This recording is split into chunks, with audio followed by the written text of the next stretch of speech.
한국 여자들쯤이야 누워서 떡 먹기로 꼬실 수 있다는 미국 남자가 있습니다. 그는 세계 최고의 강대국 출신인 자신이 유혹하면 한국 여자들이 황송해하며 자신을 받아줄 것이라 굳게 믿고 있었는데요. 얼마 전 한국에 온 이 오만방자한 미국인은 쌍코피가 터지는 개망신을 당한 뒤 땅을 치고 후회했다고 합니다. 대체 그에게 무슨 일이 벌어진 것일까요? 오늘 사연 시작합니다. 안녕하세요. 저는 미국 브루클린 출신의 브래드 윌리엄스라고 합니다. 저는 어렸을 때부터 제가 미국인이라는 게 몹시 자랑스러웠어요. 세계에서 제일 잘 나가고 강력한 국가의 국민이라는 사실은 제게 엄청난 자부심을 주었고, 언제부터인가 저는 이 세상 모든 국가가 미국의 발 아래에 있다고 믿었어요.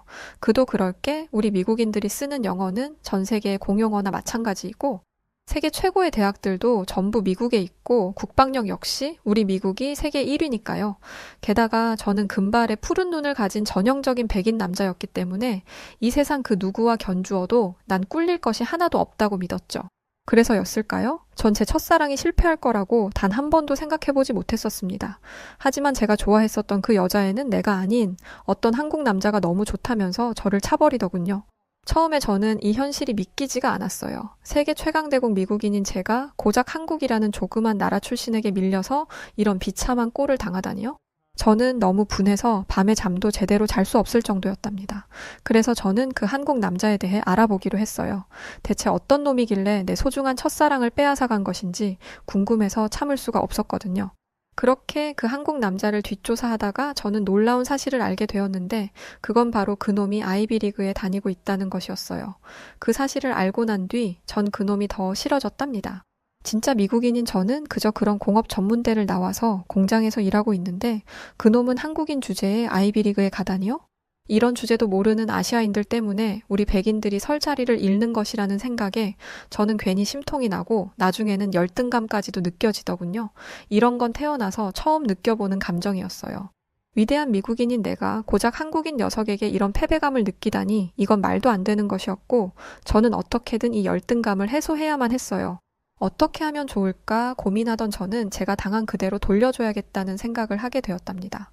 한국 남자가 제 아름답고 소중한 첫사랑을 빼앗아 갔으니 저도 한국에 가서 한국 여자를 유혹하는 것이 공평한 것이잖아요? 게다가 저는 세계 1위 국가, 미국의 시민이니 한국 여자를 꼬시는 일쯤이야 아주 가볍고 쉬운 일이라고 생각했습니다. 왜냐하면 한국 같은 3급 국가 사람들은 평생 저 같은 선진국 국민을 동경하고 부러워했을 테니까요. 그렇게 저는 한국의 일자리를 알아보기 시작했어요. 그런데 제가 한국행을 준비하는 것을 알게 된 저희 부모님이 이왕 아시아에 갈 거라면 한국이 아닌 일본에 가는 게 어떠냐고 하시더군요. TV에서 보면 일본인들이 아주 예의 바르고 상냥해 보인다면서 말이죠. 물론 저는 부모님의 제안을 거절했습니다. 저는 한국에 가서 한국 여자를 유혹해야 했으니까요. 하지만 저희 부모님은 계속해서 저를 설득하셨죠.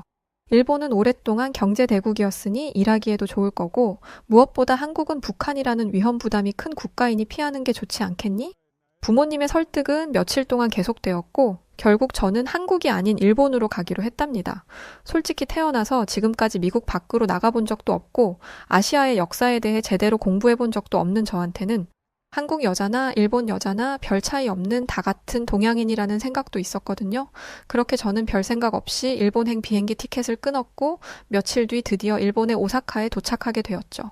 저는 일본의 한 영어 학원에 원어민 강사로 취업을 했는데 예상대로 일본인 동료들은 저에게 호의적으로 대해주었어요. 일본인들은 특유의 간드러지는 목소리로 언제나 밝게 웃으며 제게 먼저 인사를 건넸죠. 또 일본인들은 어디를 가든 사뿐사뿐 조용히 다니고 매너도 잘 지켰어요. 그들은 지나치게 자유로운 면이 있는 미국인들과는 확연하게 달랐죠. 저는 천사처럼 상냥한 일본인들을 보며 부모님 말씀을 듣고 일본에 오기를 참 잘했다고 생각했어요.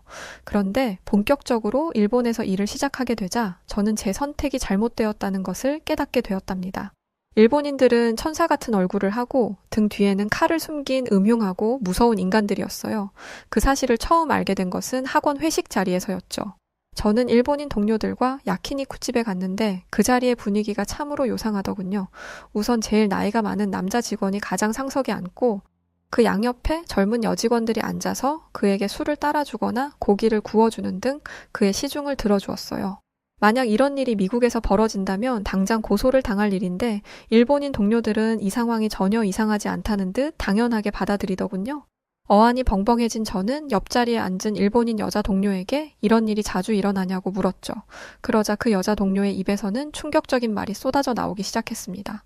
그녀는 주변을 살피더니 작은 목소리로 조심스럽게 이렇게 말했어요.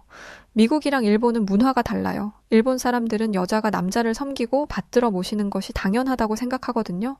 만약에 그걸 거부하면 여성스럽지 못하다며 사회에서 비난받기 때문에 일본 여성들은 자의적으로든 타의적으로든 남자들에게 순종적으로 굴어야 해요. 그러면서 그녀는 일본에는 여자력이라는 문화가 유행 중이라고 했어요. 아니, 유행을 넘어 열풍을 일으키고 있다고 했죠. 여자력은 여자로서 얼마나 예쁘게 보여지는가를 나타내는 수치고, 다른 말로는 남자에게 어떻게 보여지는가를 나타내는 말이라고 해요. 여자력이 높은 여성일수록 남자들에게 폭발적인 인기를 누리기 때문에 일본 여성들은 너나 할 것 없이 여자력을 높이기 위해 혈안이 되어 있다고 합니다. 심지어 일본 서점에 가면 여자력 개발서가 한 벽면을 가득 채우고 있을 정도라고 하더군요. 그 말을 들은 저는 등골이 오싹해지며 온몸에 소름이 돋았어요. 모든 여자들이 남자들에게 사랑받기 위해 혈안이 되어 있는 국가라니 그게 제정신인가요? 물론 저도 불순한 의도를 가지고 일본에 오기는 했지만 이런 덜 떨어진 여자들을 유혹하고 싶지는 않더군요. 주인에게 사랑받기 위해 꼬리치는 애완동물들도 아니고 현대사회를 살아가는 인간들이 어떻게 그런 사고방식을 가지고 있는지 저는 도무지 이해가 되지 않았습니다. 그래서 저는 이렇게 말했죠. 일본의 여성 인권은 정말 최악이군요. 만약에 미국 여자들에게 남자들에게 예뻐 보이고 싶으면 화장 좀 하고 살도 빼 라고 말하면 총에 맞을지도 몰라요. 일본 여자들은 좀 주체적인 성격을 가질 필요가 있겠네요. 제 말을 들은 일본인 동료들은 미소를 지으며 제 말에 동조해 주었어요. 어떤 동료는 브래드 말도 일리가 있어. 이제는 일본도 바뀔 때가 되었지 라며 적극적으로 제 말에 맞장구를 쳐주기도 했죠. 그 후로도 저는 일본인 동료들과 이야기 꽃을 피우며 회식을 잘 마무리했습니다. 아니, 적어도 저는 그렇게 믿었어요. 그런데 그 다음날 출근을 하자 일본인 동료들의 태도가 어딘지 미묘하게 달라져 있었습니다. 일본인들은 자기들끼리 재미있게 이야기를 하다가도 저만 가까이 다가가면 아무 일도 없었다는 듯 입을 다물어 버리거나 제 인사를 무시하기 시작했죠. 그런 일들이 며칠씩이나 계속되었고 참다 못한 저는 인터넷으로 일본의 따돌림 문화를 검색해 보았어요. 그러자 앞에서는 웃어주어도 뒤에서는 무슨 생각을 하고 있는지 모르는 게 일본인들의 특징이라는 글이 다수 발견되더군요.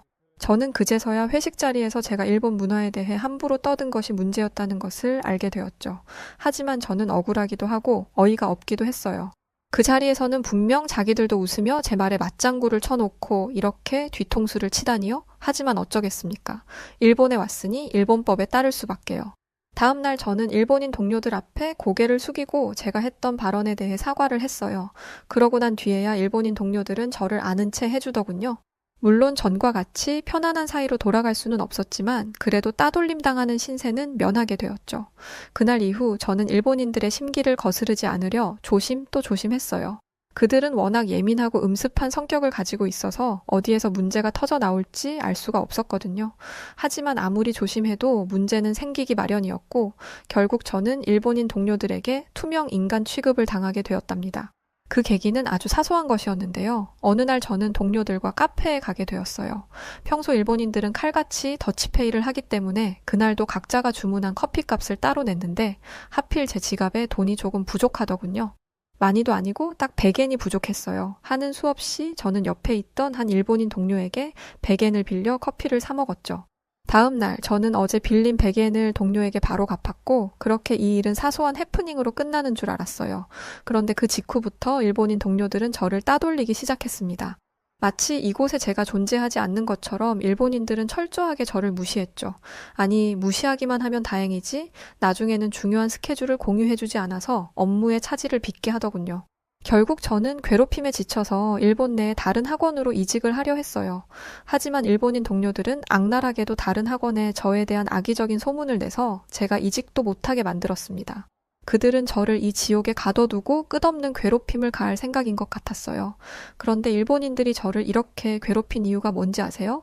바로 제가 일본인 동료에게 100엔을 빌려 커피를 사 먹었기 때문이었어요.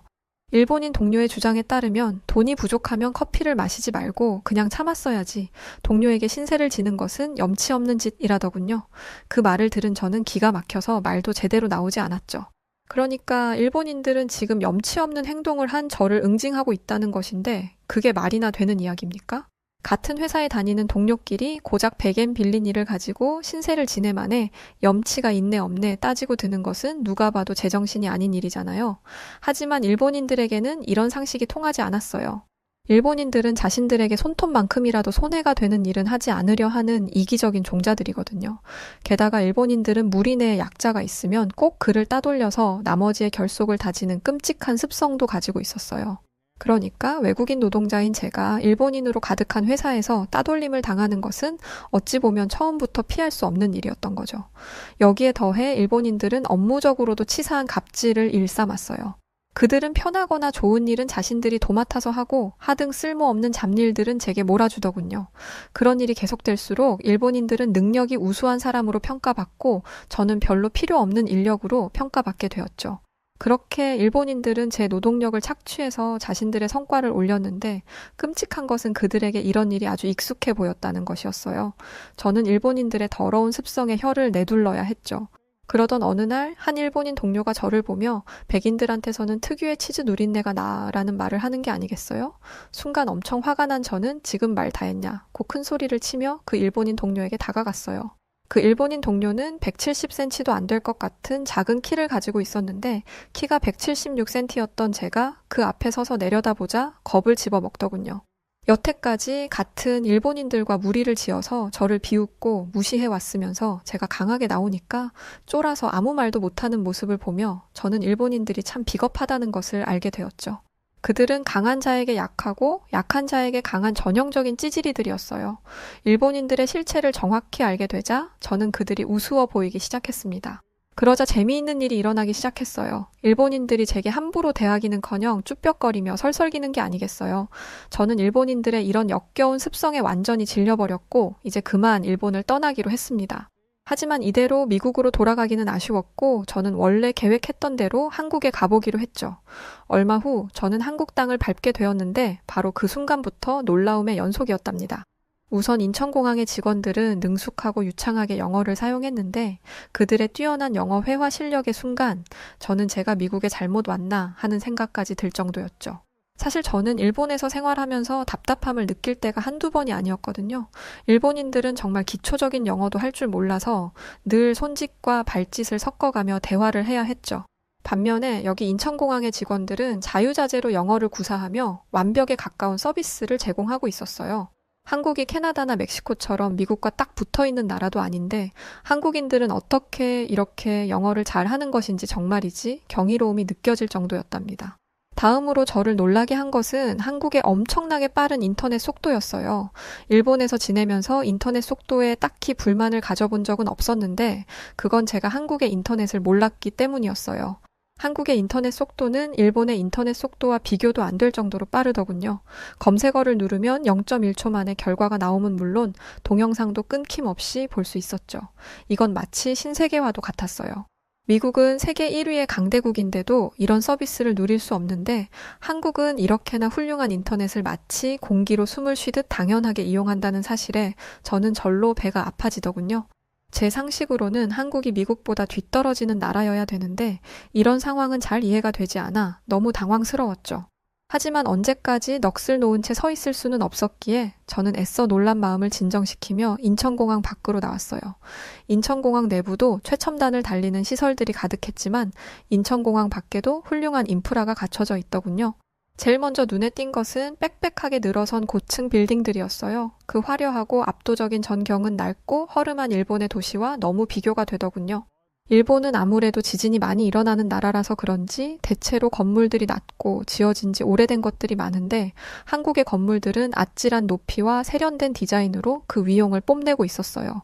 이어서 저를 놀라게 한 것은 공항 주변에 즐비하고 있는 고급 외제차들이었는데 미국인인 저도 비싸서 구입할 엄두도 못 내는 독일제 자동차를 한국인들이 몰고 다니고 있더군요.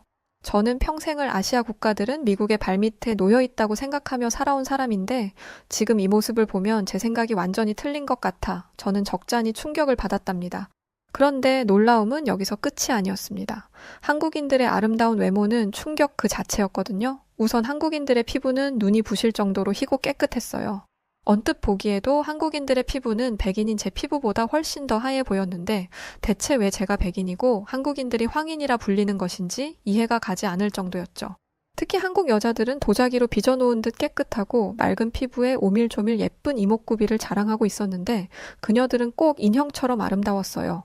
재미있는 것은 한국 여자들이 일본 여자들과 굉장히 다르게 생겼다는 것이었는데 대체로 땅딸막하고 하관이 툭 튀어나온 것이 특징인 일본 여자들과 다르게 한국 여자들은 매끄러운 얼굴선과 범접할 수 없이 귀티나는 분위기를 가지고 있더군요. 저는 이 사실만으로도 한국에 오길 정말 잘했다는 생각이 들었어요. 하지만 문제는 전혀 예상치 못한 곳에서 발생했답니다. 그건 바로 한국 남자들이 제 예상보다 훨씬 멋있었다는 것이었는데 한국 남자들은 대체로 저와 키가 비슷했고 심지어 저보다 키가 크기도 했어요. 이건 정말 예상하지 못했던 일이었죠. 일본 남자들은 거의 대부분 저보다 키가 작고 왜소했거든요. 저는 같은 동양인이니 한국 남자들도 키가 작고 못생겼을 것이라는 편견을 가지고 있었는데 실제로 본 한국 남자들은 대체로 훤칠하게 키가 크고 부티나는 외모를 가지고 있었어요. 그들의 세련된 외모를 보고 있자 마음속 깊숙이 넣어두었던 한국 남자에 대한 열등감이 다시 스멀스멀 기어 나오기 시작하더군요. 저도 모르는 사이 저는 첫사랑을 빼앗겼던 굴욕을 곱씹고 있었죠. 결국 저는 언젠가 한국 여자를 유혹하고 말겠다는 철없는 결심을 다시 하게 되었답니다. 지금 생각해보면 어리석고 유치하기 짝이 없는 생각이지만 당시에 저는 악만 남은 상태였어요. 그렇게 저질스러운 생각을 하며 저는 새로운 직장으로 향했죠. 저는 한국에서도 영어 학원의 원어민 강사로 일하게 되었는데 한국인 동료들은 일본인 동료들이 처음에 그랬던 것처럼 저를 반갑게 맞이해 주었어요. 하지만 저는 이미 일본인들에게 대인 경험이 있기 때문에 한국인들에게 쉽게 마음의 문을 열지 않았죠. 한국인들이 아무리 상냥하게 웃으며 다가와도 전 그 미소에 속지 않을 것이라 다짐했어요. 저는 어차피 개인주의가 팽배한 미국에선 온 사람이라서 혼자 지내는 것이 익숙했고 딱히 한국인 친구를 만들고 싶은 마음도 없었기에 한국인 동료들에게 대면대면하게 굴었죠. 그런데 한국인들은 혼자 밥을 먹고 혼자 커피를 마시는 저를 이해하지 못하는 것 같았어요. 그들은 끈질기게 저에게 다가와 말을 걸고 호의를 베풀었습니다. 어느 날은 다 같이 친해질 겸해서 술을 마시러 가자고 하더군요. 그 순간 저는 일본에서의 기괴했던 경험이 떠올라 싫다고 거절했지만 끝끝내 한국인 동료들은 요즘 유명한 맛집이라는 곳으로 저를 데리고 갔어요. 지금 생각해보면 한국인 동료들은 한국인 특유의 정으로 무리해서 겉도는 저를 챙겨준 것이었지만 당시에 저는 저에게 자꾸만 들이대는 한국인 동료들이 귀찮기만 했습니다. 하지만 그렇게 억지로 끌려가다시피 한 자리에서 저는 놀라운 경험을 하게 되었답니다. 우선 한국인들은 술을 마실 때 일본인들처럼 여자력끼니 머니를 따지며 변태같이 놀지 않더군요. 오히려 한국인들은 혹시 누가 지나치게 취하지는 않았는지 혹은 누가 소외되어 있지는 않은지 체크하며 서로를 세심하게 챙기기 바빴어요. 세상 친절한 척은 다하지만 속으로는 끔찍하게 이기적인 일본인들만 보다가 따뜻하고 이타적인 한국인들을 보니 어쩐지 기분이 묘하더군요. 이들을 보고 있으면 겉으로는 웃어주면서 속으로는 다른 생각을 품고 있는 일본인들과 한국인들은 본질적으로 다르다는 것을 느낄 수 있었어요. 어느새 저는 한국인 동료들에게 마음의 문을 열었고 맛있는 한국 음식을 안주로 먹으며 즐거운 시간을 보내게 되었죠. 그러던 중 저는 잠시 화장실에 들렀고 얼마 후 화장실에서 나온 저는 기절할 정도로 깜짝 놀라게 되었답니다. 글쎄 저와 한국인 동료들이 앉아있던 자리에 가방과 겉옷은 그대로 있는데 사람들은 감쪽같이 사라진 게 아니겠어요? 저는 누가 우리의 짐을 훔쳐갈 새라 서둘러 자리로 돌아가 앉았죠. 그렇게 얼마나 있었을까? 하나둘씩 자리를 비웠던 동료들이 돌아오더군요. 누구는 잠시 전화를 받으러, 누구는 흡연을 하러, 누구는 화장실을 가러 간 것이었어요. 저는 아무리 볼 일들이 급했어도 그렇지 가방이랑 옷을 두고 가면 어떻게 하냐고 내가 빨리 발견을 했으니까 망정이지 안 그랬으면 다 도둑 맞을 뻔했다고 했죠. 그러자 한국인 동료들은 그럴 일은 절대 없다며 걱정하지 말라고 하더군요. 저는 그 말이 이해가 되지 않아 이렇게 되물었어요. 주인 없는 값비싼 물건이 덩그러니 놓여 있으면 누군가 훔쳐가는 게 당연한 거 아니야? 세계에서 제일 잘 사는 나라인 우리 미국에서도 소매치기를 당하거나 물건을 도둑 맞는 일은 아주 흔하다고. 대체 뭘 믿고 그렇게 자신만만한 건데? 제 질문에 한국인 동료들은 한국인을 믿는다고 답하더군요. 원래 한국인들은 주인 없는 물건에 손을 대지 않는다면서 말이죠. 그 말을 들은 저는 혹시 한국은 남의 물건에 손을 대면 처벌을 세게 하는지 물었어요. 그러자 한국인 동료들은 이렇게 답하더군요. 한국인들이 남의 물건에 함부로 손대지 않는 것은 처벌이 무서워서가 아니야. 그냥 내 것이 아닌 다른 사람의 물건이니까 손을 대지 않는 것이 당연하다고 생각하는 거지. 저는 그 말이 도저히 믿기지 않았어요. 무슨 천사들도 아니고 사람이 그렇게까지 양심이 바르고 반듯할 수는 없다고 생각했거든요. 하지만 한국이라는 나라를 겪으면 겪을수록 한국인 동료들의 말이 사실이라는 것이 드러났습니다. 한국에는 무인으로 운영되는 가게들이 많았는데 한국인들은 주인이 없어도 도둑질을 하지 않는 것이 너무나 당연하다는 듯 스스로 값을 지불하며 무인 가게를 양심적으로 이용하고 있었죠. 저는 만약 미국의 슬럼가에 이런 무인 가게가 세워진다면 어떤 일이 벌어질까 상상해 보았어요. 아마 채 1시간도 되지 않아서 그 가게는 강도들로 인해 초토화가 되고 말 겁니다. 그런 일이 벌어지는 것이 당연하던 나라에 살다가 이렇게 양심적인 문화를 처음 겪었을 때 저는 인지부조화가 올 지경이었어요. 그때 제가 느낀 감정은 새하얀 백조들 틈에 낀 미운 오리가 된 기분이었답니다. 하지만 시간이 지날수록 백조들 사이에서 살아가는 것이 썩 괜찮은 일이라는 것을 저는 알게 되었어요. 우선 한국 학원에서 근무하는 것은 일본에서 근무할 때보다 훨씬 근사한 일이었는데 일단 사람 대 사람으로 존중받으며 일할 수 있다는 것이 너무 좋았습니다. 일본에서 말 같지도 않은 이유로 무시를 받다가 스마트하고 젠틀한 한국인 동료들과 함께 일하게 되니 꼭 천국에 온 기분이더군요. 게다가 한국 학생들은 굉장히 똑똑해서 하나를 가르치면 열을 알아들었어요.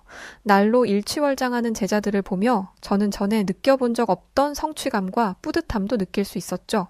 어느 순간부터 저는 한국에서 일할 수 있음에 감사하며 누가 시키지 않아도 있는 힘을 다해 열심히 일하게 되었답니다.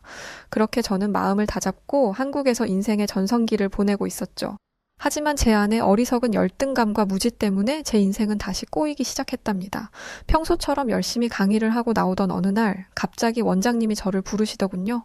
원장님은 그동안 저를 눈여겨봤다고 하시며 열심히 일해줘서 고맙다고 제게 특별 보너스를 주셨어요. 저로서는 생각지도 못한 엄청난 보상이었죠.